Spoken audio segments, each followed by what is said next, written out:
He's back on the campaign trail and in a familiar rhythm.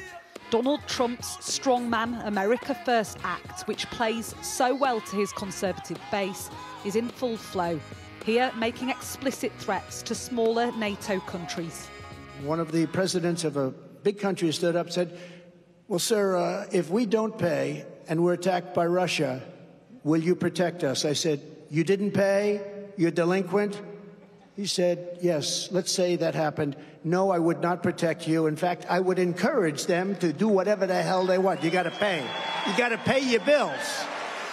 It is an invitation to Russia and its President Vladimir Putin to expand the boundaries of his war in Ukraine.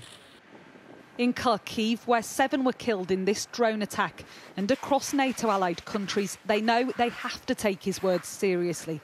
Because if Donald Trump is elected president in November, he could, some believe, withdraw from the alliance altogether. Robert Bell, a former US defence advisor to NATO in both Obama and Trump administrations, says Trump must be taken at face value. To have a former American president say that he would encourage Russia to invade any NATO ally that's not at 2%. Is beyond reckless. It's despicable. Do Donald Trump's comments put soldiers on the ground in Ukraine at risk? Yes. The NATO spending dispute is over an unofficial commitment for members to spend 2% of their economic output on defence, which some have failed to meet. I think what we're seeing from Trump, future potential President Trump here, is a very clear message to European nations that they need to meet the guidelines for NATO defence spending. Mr. Trump's comments come at a perilous time for Ukraine, with future US support uncertain. Republicans in Congress are pushing back against more aid for their war against Russia.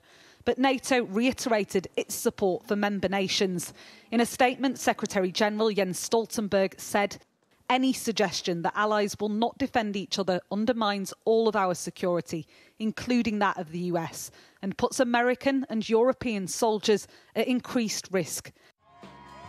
For 74 years, NATO has been the United States' key military alliance. But Donald Trump has a long-held view that it's a drain on American resource by freeloaders. If elected, he could be about to rip it up.